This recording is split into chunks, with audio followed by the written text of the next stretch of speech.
Welcome back to Biblical Questions Answered, Precept upon Precept, Episode 2, Light, Darkness, and Katalambano. Today's passage is John chapter 1, verses 3 through 5. All things through him came into being, and without him came into being not even one thing that has come into being. In him was life, and that life was the light of men. And the light shines in the darkness, and the darkness overcame it not. Now, before I can get into what is necessarily true, I have to talk about a few things, not just in the Greek, but in the translation. First, there is some debate about the placement of punctuation between verses 3 and 4. Neither add or destroy any biblical truth that is not already spoken elsewhere. The alternate reading is, that which has come into being was life in him. However, I wonder if it would not be better translated, had life in him.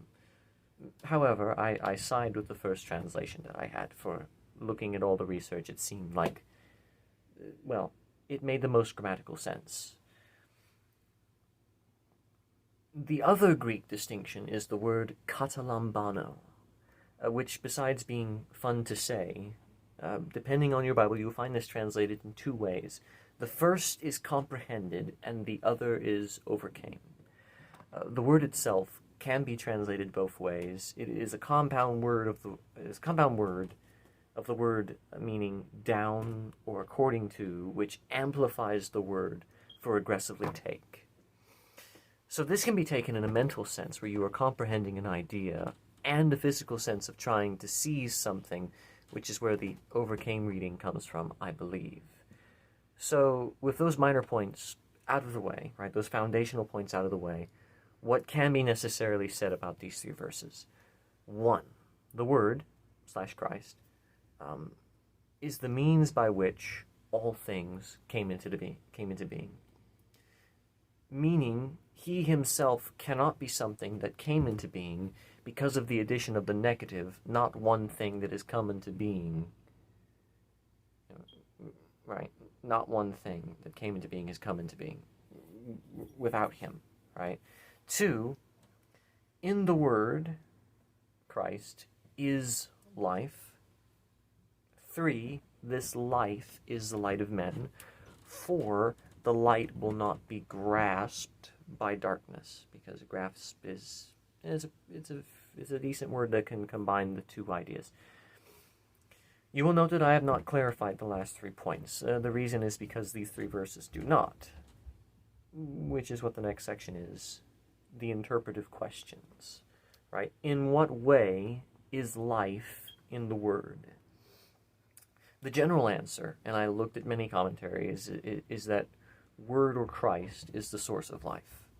Now again, the passage does not say that this is what it means, but this is what most people think, and this is true based on other verses, and it is true whether you're speaking of this earthly life that we have or the spiritual life we receive in salvation.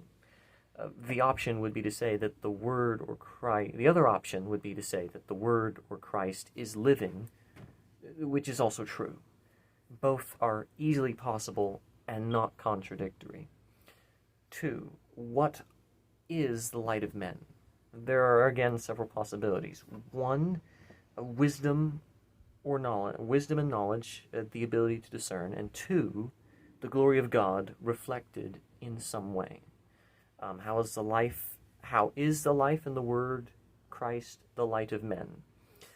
Well, if you're looking at life as being physical life, God, in making men alive, granted them wisdom, the ability to discern. And if you look at it as though it is the new life, then being made spiritually alive grants you spiritual light, which allows you to see.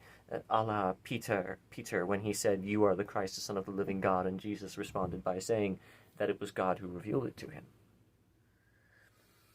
Our final thing to ponder is, what does John mean when he speaks of the light and the darkness?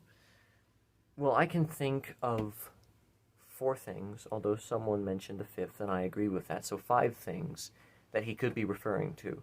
1, mental.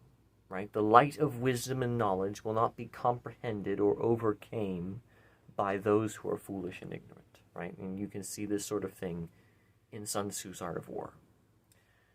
2, philosophical. The truth will not be overwhelmed or destroyed by lies. The truth will not be destroyed by darkness, by lies. 3rd, moral, right? Light being what is good and holy, and darkness being evil and sin, and what is holy and good triumphs over sin in the end. So that's also true. Spiritual, right? We as Christians are the light of the world, and our enemies will not overtake us. They will not overcome us. 5, Christological. Christ entered into the world, and the forces of darkness did not grasp him mentally, in the sense that they did not truly know his purpose, and physically, that they were unable to kill him, and that even when they did, he rose from the grave. Now,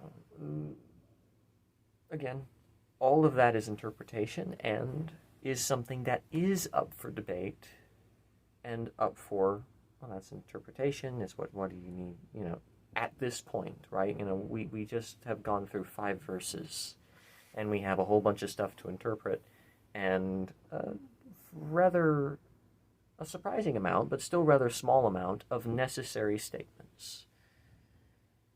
And we'll go through, and as necessary statements go forward, we'll be able to aid and corroborate certain interpretations as more necessary things come to pass. So that is it for this episode. I'll have a list of necessary statements in the comments below. I don't know what I can't remember what the next verses are exactly. So we'll see how many necessary truths there will be in those verses. And if those necessary truths